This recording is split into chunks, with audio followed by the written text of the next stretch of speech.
Hello, hello, hello, and welcome to season 4 of the Unprofessional Entrepreneur. I am so excited to be tuning in with all of you today. It's funny because I've had this on my to-do list for the last 2 weeks, and I just kept putting it off until I told my coach that I kept putting it off. And she's like, "Why are you putting it off?" And I'm like, I just keep not waking up. Like, simple as that. I keep sleeping in later than I normally do, and it's messing with my flow. So I made an honest effort, and here we are recording the first episode of season 4. You are going to have 2 episodes drop. I did ask on Threads which one you preferred, if you wanted the business personal year in review or if you wanted the year in review through numbers. And you did say this one, but I want to talk about the numbers because I love numbers. It's the way my brain works, I guess. It's why I've been tracking my numbers for 2 years now. But before we get into all of that, I wanted to reintroduce myself because, like I said, it's a new season. It's been a minute, unless you listen to the 12 Days of Business series I released over December. I was really inconsistent with podcasting last year. In season 3, I think I only put out 30-ish episodes over the course of a year. So that's very unlike me. This year, I have plans to be way more consistent. I want to be releasing weekly episodes from February all the way until July when I take vacation. So we'll see how this goes, but I have plans in place to make it happen. But yeah, so a quick introduction. My name's Felly Day if you're nasty. I run FD Studio, a content repurposing agency where all we do is repurpose content. We work with entrepreneurs of all sizes through our main 2 packages, which will be changing this year. So I won't get too into it in case of when you're listening to this, if it's completely different. They're not changing. The 2 packages aren't changing themselves. It's that I'm adding other things in around those packages to flesh out my offer suite a little bit more. That would be thanks to Seals Lockley, whose program I'm in, Dreamium. If you are struggling with offers, offer suite, offer pricing, offer anything, that's the program you want to be in. Feel free to slide in my DMs. I can answer any of your questions. But besides the business, I am a 30-year-old Canadian living in France in the middle of nowhere. It's not as romantic as it sounds. France is, it's its own beast. But I met this guy when I was in Mexico on a rooftop of my apartment building under the full moon. It's almost our 5 years. We got married last year. So we'll get into that a little later. I'll talk a bit about the Frenchman. But yeah, that's kind of an intro to who I am, what I'm about. If you don't already, you should definitely subscribe to the show, rate and review, all that good stuff. But you can also come find me on Threads. That's where I'm the most active. Or if you're not a Threads gal, there's LinkedIn.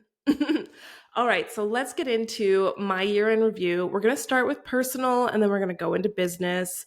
If I am good, I will put chapters in this so you can skip ahead if you don't care about my personal life. I'm not offended, don't worry.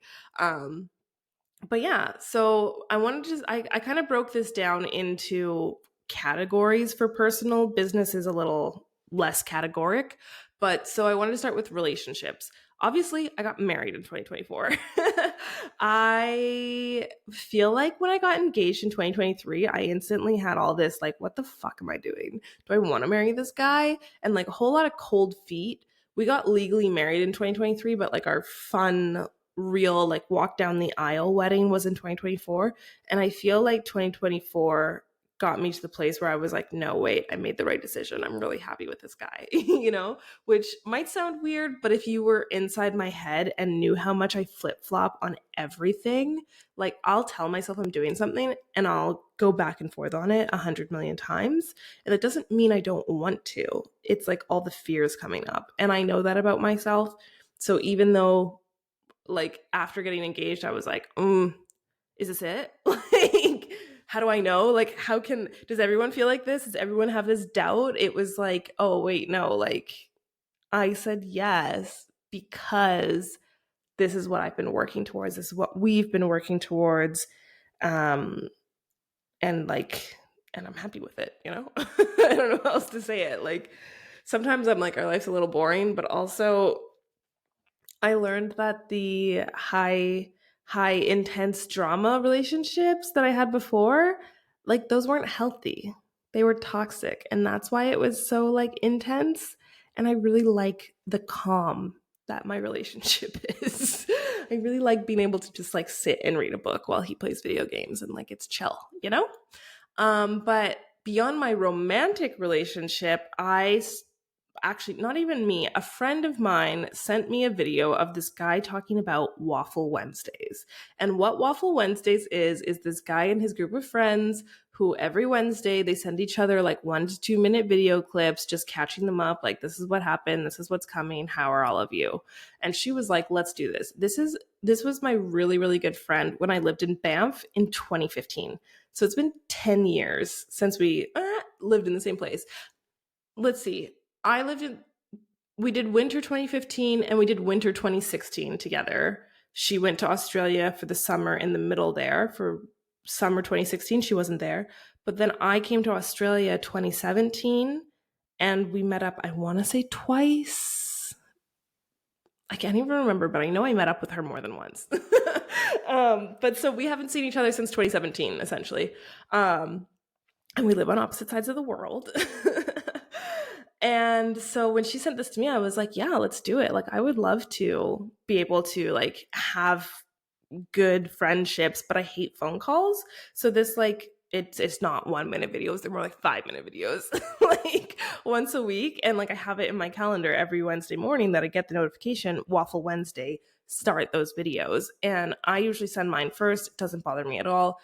But what I want a third. So I started it with a second friend of mine, who's my friend from high school, who was in my wedding. We've been friends, I don't know, is it 20 years? No, it's not 20 years. I'm only 30. When did I meet her? Maybe like 13. So it's been like maybe 15 years that we've been friends. So we Waffle Wednesday as well. A lot of it's me sending her videos because she has children. But she does respond back to me. I tried a few other people that I just showed up in their inbox and was like, hey, it's Waffle Wednesday. I'm going to tell you about my life. Tell me about yours. And I didn't get responses, you know, or I'd get like one message being like, oh, this is a cool idea. And like, they wouldn't waffle me back, essentially. So they fell off. I'm looking for my third waffler. I want a third waffler. I don't know what it is, but I'm like looking through my life. Like, is it someone from Banff? Is it someone from Australia? Is it someone from the film, the time I spent on film, or when I did ski seasons in Vancouver? Like, there's a lot of different phases of my life for me to have friendships like this that we don't talk often, but we can reconnect. And I haven't found my third waffler because I need them to waffle me back. If you want a waffle, I've said this word so many times, but if you want a waffle, tell me. I am no shame. I will send you videos once a week of life updates and we can chat about life, because I think we all need real relationships, like non-romantic relationships. What is it? Platonic relationships. It like does something for my heart, I think. And it's something that I didn't prioritize the last 5 years. As I was building my business, as I was living around the world, I would like be in contact with people in my day-to-day life, but not necessarily those from my past. And I think why it's so good for me here in France is because I don't have friends that I can relate to here. I have friends, like, not to like make it sound bad living in France. I have friends in France, but none of us are at the same point in life. They're all like partners of my husband's friends, who my husband's 8 years older than me. So all of them are with children at 3 to 5 years older than me, 3 to 8 years older than me, really. And so like, and they all work in childcare. Like, I don't know how else to say that. They all work in childcare. I'm not a child person. So like, there's huge life differences in that. Even though I would like children in my future, I don't want my life to revolve around children. And as much as I like these women, their life revolves around children. They don't speak English, they don't run businesses, they don't use social media, they don't travel. Like, I don't have deep connections with my friends in France. which is where the Wednesday waffle has been my savior, because I get to talk to the people weekly who actually get my life, have been there through different phases of my life, like know my personality beyond like what I can express in French, because like I still run into roadblocks even though I'm fluent and have lived here for 2 years. Anyways, that's my relationship category. Let's move on to health. So I have a walking pad, and I'm pretty sure I got it in 2023. Like 99% positive I bought it in 2023. But I am not consistent with it. I would say I'm currently like a once a week. So I'm not consistent, you know. I think I said not too many times. I'm not one of those people who has left it under their bed and never used it. I do use it about once a week, but I want to use it like 3 times a week. So I'm not where I want to be. I had goals to lose weight for my wedding, and I didn't lose any weight. Since I've come to France, since I left Mexico, let's start there. Since I left Mexico, went to Canada, went to France, I've gained easily like 20 to 30 pounds, and I'm not a fan. Like, to put it simply, I don't hate my body. I have no problems with my body, but especially like I was watching my old TikToks and I was like, wow, I used to, like I used to think I was fat and now I'm fat. Like, looking at these videos, I'm like, wow, I've always had a belly. But like looking at those videos where I was in crop tops all the time, or like muumuus because it was Mexico and hot, I'm like, I could pull off a crop top completely differently than I do now, because I used to have a waist, to put it nicely to myself. And so it's like, I loved my wedding dress. It was made for me. I had a custom made dress because France only has one style and it wasn't mine. And like, there was no pressure to lose weight for the wedding, which might have been the problem. Like, my husband loves me as I am, but I kind of needed a push, or at least for him to be on the same page as me with losing weight and like changing our diet and being more healthy and like active. And so I'm trying to find what that change can be, because I tried a coach, I tried podcasts, I tried scheduling, and there's just the lack of drive is coming from me. I fully know that. Like, I'm not committed to a weight loss journey. I'm not at that rock bottom where I'm like, this has to change. And so I'm like constantly looking for an outside help, an outside aid, I guess is like the best way I could describe it. And I haven't found that. And I don't know if I will find that. And I think it's a matter of I need to find it in myself. And like, if anyone's gone on a health journey, like maybe you can weigh in. But that's where we're at. But yeah, so that's where my health was in 2024. I didn't prioritize it, but I acknowledged it. Do you know what I mean? Like, I put in effort, but it wasn't a top priority. It was like a number 3 priority. And then the final category that I want to touch on for personal would be my mental health. And that is that I found my way back to journaling. I tried to make yoga part of my routine for like the millionth time. I tried Pilates, absolutely not. And I've just never really been great at meditation because I always fall asleep. So I actually found my way back to journaling. I used to be a big journaler. I used to be an everyday journaler. And I would say sometime around like April, May, that I just completely fell off. And I picked it back up in the summer with the stress of wedding planning, and all the bullshit that comes with family drama around having a wedding. If you're on my close friends, you know what I'm talking about. I realized that I needed something to vent, and close friends does that for me in a lot of ways. I use close friends to like get the shit off my chest that I like can't talk to my husband about, or like don't want to talk to my husband about because it'll upset him, like it's his family. And so I finally like rebuilt my journaling habit. And as of when I'm recording this, it's not mid, it's literally the last day of January. When I'm recording this end of January, I have a gratitude app that I have been journaling every day.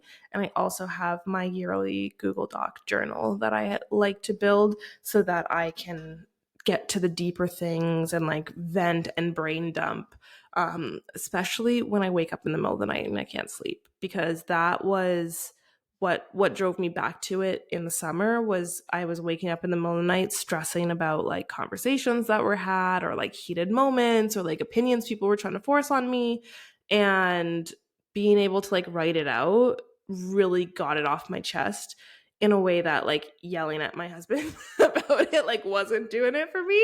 So yeah, I've found my way back to journaling, and I feel like the accumulation of all three of these things, journaling, waffle Wednesdays, and a good movement routine, or at least a consistent movement routine, have like gotten me to a stable place in my life, which is really nice, because as we talk about trying for a baby, like that's probably my biggest fear in life. My biggest phobia is being pregnant. And I know like everyone says it's so beautiful. I have had nightmares about baby ripping me apart from the inside since I watched Predator when I was 16. Nobody told me it was a horror movie. Don't ever recommend horror movies to me. I won't sleep for months. So, yeah, biggest phobia for me, getting pregnant, being pregnant, having a baby inside of me. And it's something that I'm currently trying to do. So, journaling, friends, some kind of movement routine, very, very important as we approach 2025. Anyways, let's get to what you probably care about more, I think, maybe, if it's not me. And that is the business review. So I want to say that I felt like I was on fucking fire from February, not January, from February until probably August, when I went on break for a month for my wedding. I did focus months in 2024. And the way it worked was that I had like one big project that me and my VA were working on each month up until I left for the wedding. So January was launching the lead magnet, creating the lead magnet.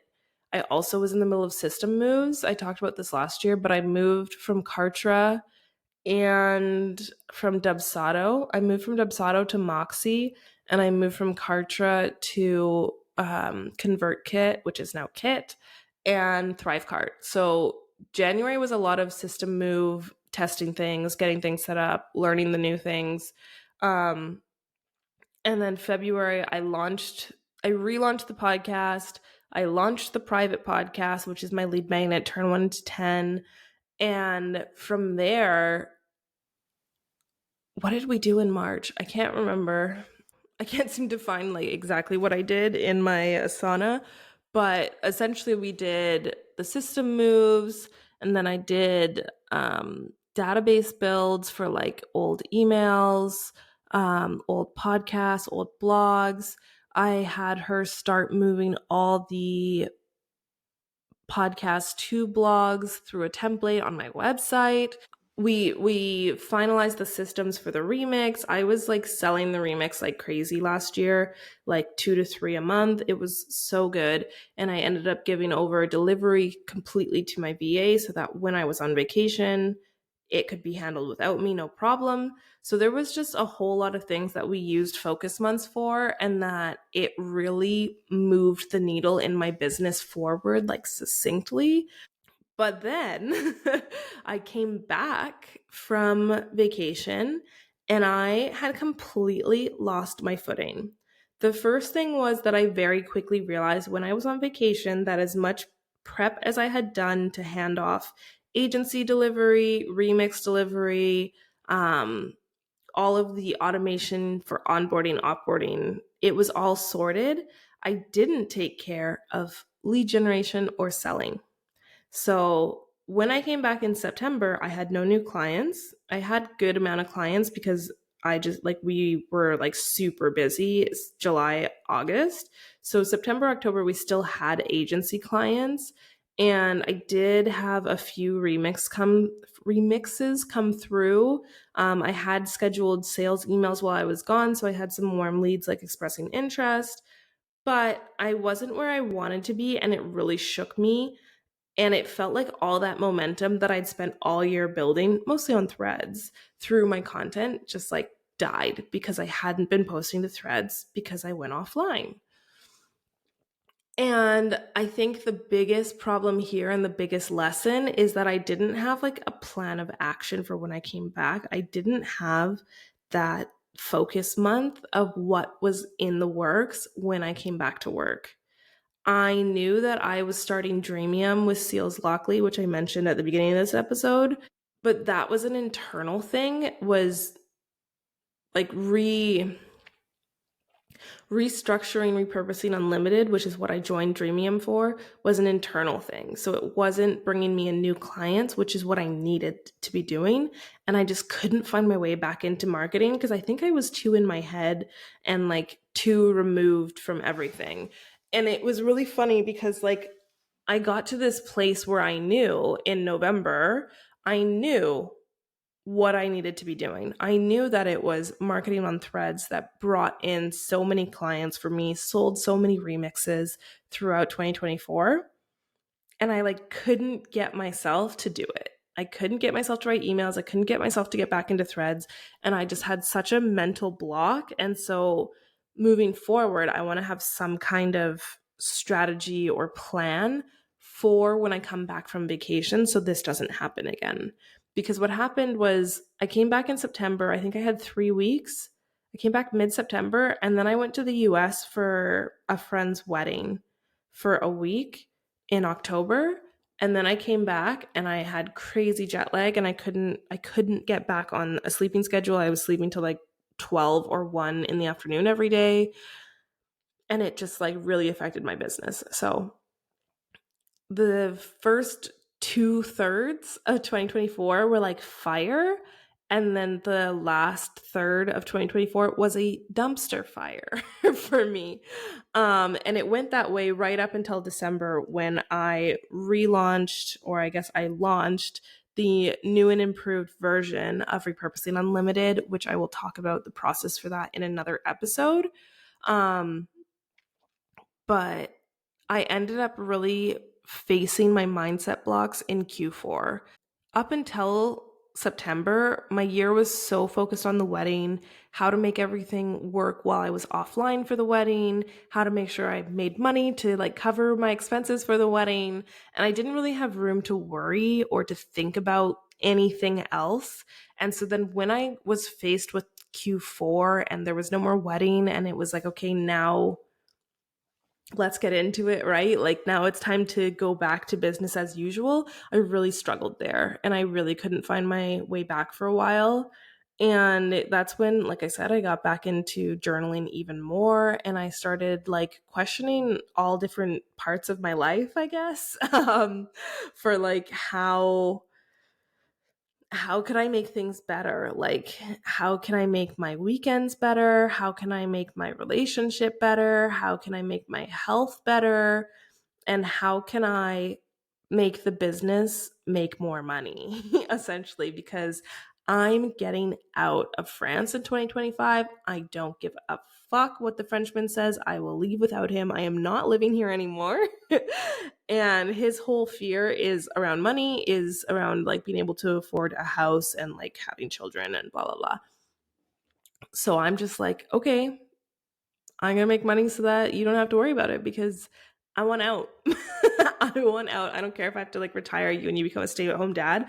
I will do whatever I can to not have to live in France anymore. So that's that's like my, I don't know, mental business year in review. But let's talk about the investments I made. I actually made a thread about this and then realized that I missed a few. So I'm going to quickly run over them because I think it shows where my head was at in a lot of the year and how my year unfolded. So I started the year, I actually might have made this investment in December because it was a 30-day challenge in January. But I started the year with Samantha Hoylett, who's been on the show, and I've been a guest on her private podcast twice. But so she did a 30-day messaging challenge. It was really good. Like, I can't remember how much it was. I want to say it was like $199 or something. but I loved it. It's still making me money. And then I ended up grabbing a copy punch up from her, which is I want to say it's $250, where she reviews like one sales page or one Google Doc or basically one piece of copy. She'll review it, give you edits, send you a Loom video. So I had her do that for Repurposing Unlimited because I just wasn't loving it and I couldn't get through it. Do you know? Like, I had done the best I could and I needed someone else's eyes on it, but I didn't want to hire a copywriter to write it because I had written it already, you know? So both of those investments were done, I want to say January, February, and really happy with both of them. Really happy with the way my sales page is now, and I don't regret either of them. The next, I did a 30-day challenge. That was like a 30-day sales challenge because I was like really loving the challenge vibes. Basically, it was like you could join this 30-day challenge for $30, and then like afterwards it auto renewed to being like in her membership, which was like $200. And I missed the cancellation because I forgot about it because I just stopped after like the first 3 days of the challenge. And this is my own fault because I didn't do my due diligence. Someone I know joined the challenge and I was like, I'm going to join. I love a challenge. This was really fun. It's super cheap. And her videos, first of all, it was in Telegram, which I hate. And second of all, the videos were just all over the place, no structure. There was no actual 30-day plan. Her videos were literally like, so I talked to my dad today and this is how it relates to making money. And so I went for a walk today and this is how it relates to making money. And so I was getting dressed today and it was just like, it was that like woo-woo mumbo jumbo that like flew in 2020 but doesn't work anymore because we've all realized that it doesn't actually mean shit. There's no actual strategy to any of that. You're just talking out your ass and being like, look how much money I made. And so, yeah, that was a mistake. Absolute BS. Would not recommend that person to anyone. I don't even know if I remember her name. I'd have to look through my receipts.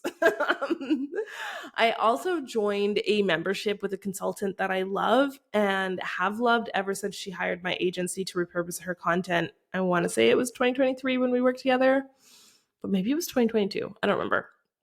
Anyways, no doubt that she knows her shit. I have like mad respect for people who worked marketing in corporate because I am a self-learned marketer. I didn't study it. I didn't work in a corporate setting at all. So when I get to see the content of people who do have that corporate background, it's a little more structured and a little more data focused, which like really attracts my brain, but it's also not how I write or compute, I guess.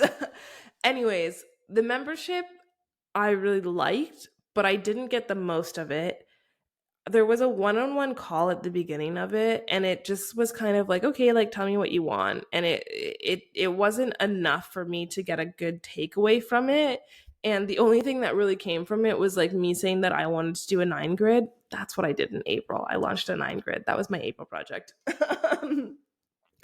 and her saying that she didn't see the point of me having the agency Instagram and my personal Instagram, and like basically it became a debate about like personal preferences. And so when my 3 months were done, I opted out because I was like, I'm not using this. There was a private podcast, but it was like I'd listen to all the episodes, do you know? Like the only thing I was getting from it was the private podcast, and there was like a way to ask questions and like episodes would be recorded. But I think there was only like 5 or 6 of us in the group, so there wasn't episodes coming out every day or like big episodes drops. And so it was like after 3 months, I think there was like 15 episodes. I'd listened to all of them and I was kind of like, okay, now what, you know? So I dropped out of that. I still mad respect that coach, but I also know memberships aren't how I learn best. And so I think that I'm crossing my fucking fingers here. That's the last membership I try and join. I also paid for a French expat tax webinar from this girl who is like an American expat in France specialist. And I messaged her and I was like, I'm not American, but will this help me? It took like messaging her in 3 places to get an answer. Biggest pet peeve. Anyways, her business was so niche that I was like, this is exactly what I need. But I still don't have a tax number 2 years later in France because their administration system is absolute trash. And so I never watched the webinar because I can't file taxes because I don't have a tax number. So I don't know if that was worth it. Let's see if I get one this year and maybe it'll become useful. I also paid super low ticket. I think I paid like $7 for Ellen Yin, who runs Cubicle to Coach. She ran a podcast hacks masterclass that was like 7 ways she gets views on her podcast. And I honestly was kind of doubtful when I joined it. And some of the tips she gave like blew my mind. I'd never thought of them. They were so good. And so I was like, yeah, implementing that, getting more traffic to my podcast. But I also then made my money back because I talked about it on Threads and got affiliate sales that covered my cost. So again, 10 out of 10, recommend that. Recommend joining when the people launch things really, really low and then are like, after I run this, I'm going to charge more, like charge a real price for it, and then be an affiliate for it. Only if you recommend it though, of course. I joined a money program that I've been waiting forever to join, a 12-month program. You probably know who it is, pretty big name coach. Unfortunately, I feel so stuck in my finances because I'm not in Canada. I can't sort out my banks because oh my God, don't judge me. I'm like getting nervous. I never separated my bank accounts from my personal. I've been in business 5 years. And when I started my business, because I'm from BC in Canada, I am registered as a sole proprietor. I am registered as basically a contractor. And because I operate under my name, it's not required to be separate. And I remember when I started my business and I had a friend in Ontario who was starting hers at the same time. And I said, I think we should start like our own business accounts. And she's like, it's not necessary. I'm not going to do it. And I was like, okay. And I have had this struggle ever since that I want to separate them because it's hard to track and see. And I've like gained debt from business investments, but it's on my personal account. And I want to be able to separate it so that I can sort out my shit. And so I joined this program because it came at the right time, you know. I have time to watch the material. I'm making money. I have the capital to make the investment. And I'm like so fed up. But I started watching it and it's all like, with your business bank account, do this. With your accounts, do this. If you don't have a business bank account, that's the first thing you need to do. And I can't open a bank account from outside of Canada. I've tried so many times and it's just not working. And I need to I'm going to rope my mom into it because I'm going back to Canada this summer. But by then my 12 months access will be up and it feels a little frustrating right now. But this is something that I really want to solve this year. Anyways, this is where I missed investments when I shared this on Threads, but the last coaching investment I made, I think, is that I invested in Seals Lockley in Dreamium, which I've talked about, I think, twice already in this episode. When I joined, I think it was a 12-week program, and then she immediately changed it to 6 months access. So like winner, chicken dinner. I believe I have until end of February. Oh my God. Inside the program. And I have restructured Repurposing Unlimited and I absolutely love it. I'm confident in the pricing. I'm in the process of launching it. We have weekly calls where she teaches us different things, all about offer lineups. She's completely changed the way I look at offer lineups. And I won a offer oven from Studio Koya, Isa. If you don't know her online, I'll link her in the show notes. I won an offer oven because she had a giveaway as part of the pre-launch bonuses. And so the sexy as fuck branding that you see on Repurposing Unlimited and the fact that I'm going to brand theme my entire business around repurposing, like around repurposing, but essentially around like thrifting, upcycling, recycling. Like, I'm going to rebrand my whole business throughout this year around that theme. Repurposing Unlimited has the theme of thrift store vibes. I launched it with a little bit of Macklemore. I'm obsessed with myself. And you will be seeing what comes next for the remix because of that. But that was all thanks to Dreamium. Like, it's insane how much I've gotten out of that program beyond just rebuilding my offers. Also, with her change from a 12-week program to a 6-month program, they changed it from 1 offer to 3 offers. So I'm in the process of sending the remix through her framework to basically restructure it, because if you didn't know, I had a bot built for the remix to aid in delivery and cut the time in half and basically make it so I have no capacity limit on that offer. And so basically, as soon as this podcast launches, I'm taking my focus away from podcasting, like getting my podcast together, and diving into relaunching the remix as its new branded version, a little bit of messaging tweaks, I think. And I am so fucking excited because I think this is going to sell like hotcakes. Anyway, so the other 2 investments that I forgot to add was I invested in Pinterest for 6 months, maybe it was 5 months. Pinterest is something that has always been shiny object for me, and I had it at the top of my list at the top of 2024. If you listen to my 2023 year in review, I had a lot of discussions around LinkedIn or Pinterest, and people were all like, those are very different things. One's a search engine, one's a social media. Like, what do you want? Do you want more visibility or do you want clients? And what I wanted was clients, but I picked Pinterest because I'm stubborn. And so Pinterest didn't do what I wanted, not because of any problems with the manager I hired. The agency I hired were amazing, and I really liked the work they did, and I saw that my account did really well, and I love the graphics they made. I'm jealous. I'm not a graphics person. But I wasn't consistent on my end with putting out the blog posts I said I was going to do. I had said I was going to start resharing all of my podcast episodes as blogs. I did a whole whack of them, like maybe 20 of them. And then my website had this massive glitch. You might remember, like, you couldn't like read anything on my website because it was like the photos and the backgrounds were all wonky. So the text was all still there, but like nothing was formatting right. And so I had a chat with my friend. We ended up having to go to the last backup before it glitched.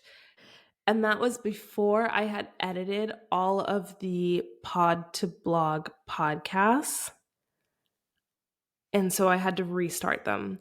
But it was like a week before I went on vacation for my wedding. So I'd like checked the item off my list thinking like, cool, I've got this all done. My Pinterest manager is going to have all this to work with while I'm gone. And then it reverted and I had none of it done. And I was like, well, I'm not spending my last week doing this because I spent a week doing this and I have other things planned for this week before I go on vacation for a month. So I didn't put out consistent blog posts like I meant to until about like October, November, December. So I know that I didn't provide her with consistent content like I wanted to. But I also think I invested for the wrong reasons in that offer. So there's that. That was, it's not the only investment that didn't have an ROI from 2024, but it was definitely, I get caught up in like marketing investments and being like, I want to hand off my marketing. And then I have this problem where I'm like, well, it didn't work. But I'm like, did you do it for the right reason? No. Hopefully this year's different. The last investment, though, that I did make was in systems with Sam, who is also on this podcast. I feel like I invite everyone on this podcast and I love it.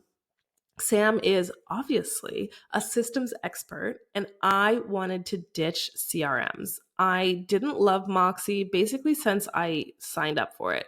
Not that there's anything wrong with Moxie. I think they have amazing customer service. I think they have amazing resources.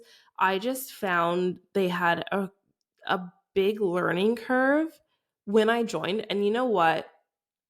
At some point in the last year, they completely changed their user design. like the back end design of their website, and it changed everything. Because when I first joined, I couldn't find anything, and it was so frustrating and it was so confusing. It felt like very unintuitive, and so I never really tried to get it. And so I spent a lot of time not loving my Moxie setup. As I was in the process of restructuring Repurposing Unlimited, I started talking to Sam because she talked about a systems intensive, which is basically where she would walk you through how, like, what systems you needed to deliver your offer.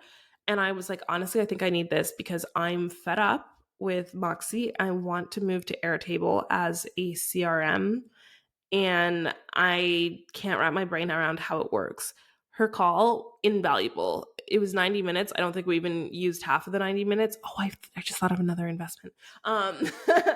And she literally was like, okay, like, how do people apply? Or like, where does this start? It starts with an application for me. So we do the application in Airtable.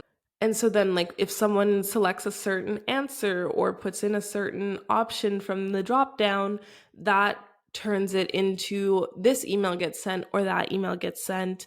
And from there, it's like if you purchase, then Thrivecart adds you to Kit, and then Kit is the welcome email, and then you get added to Slack through Zapier, and then Zapier does this, this, and this, and this, and this, right? And so she literally, like, step by step mapped it out, being like, this system for this system for this system for this.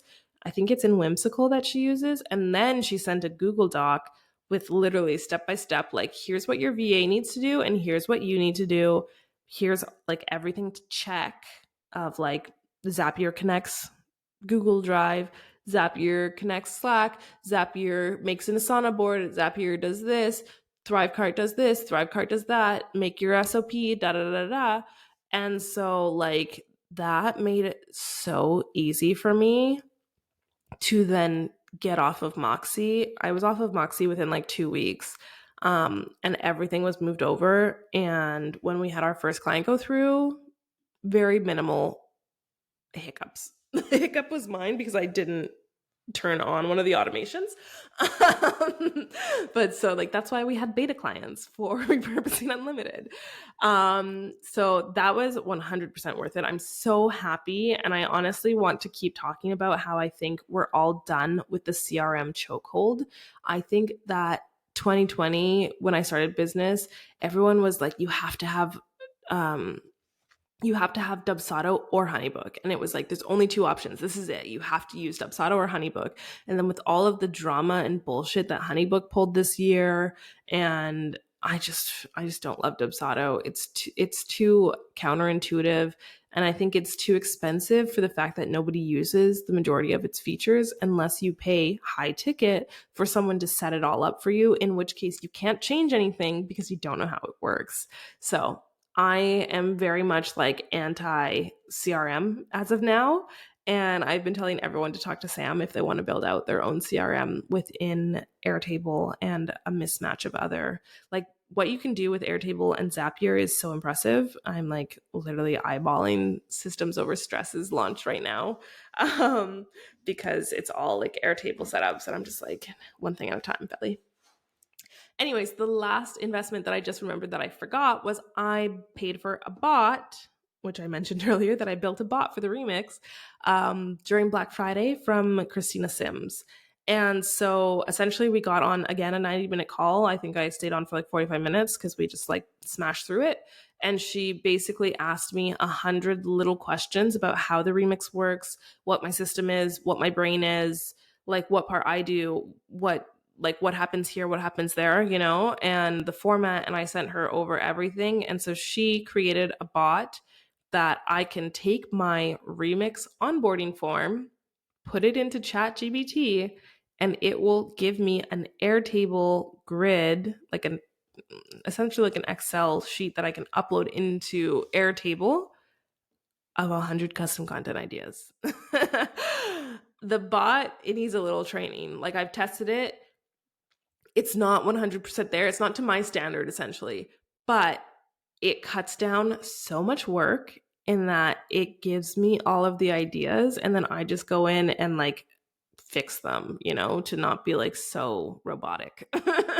to make them something that you actually want to create. So that is what is going to make the remix half the price of what I was charging for it. And I am so excited to go through that launch. And like, I have like 10 people say like, I want to buy the remix. I want to buy the remix. And I just know that like when I relaunch it and like share the price change and share just about it again, because I haven't really talked about it since maybe November, since I started selling Repurposing Unlimited full time. And I'm really excited to see how that turns out. Anyways, I'm going to wrap this up quick because I've been rambling fucking long. So what's next? My current marketing stack is Threads as my core content. That means everything is repurposed from Threads. It's like where I test my ideas, where I like brain dump everything. So super excited for that. That's what I was kind of doing last year anyways. Email, I'm on the fence about email. I'm thinking about doing a 52-week weekly newsletter because I'm just like not loving my weekly newsletter right now. Then there's the podcast, and I'm using LinkedIn. I have been on LinkedIn for 1 month. I have currently secured a speaking gig, a guest speaking thing.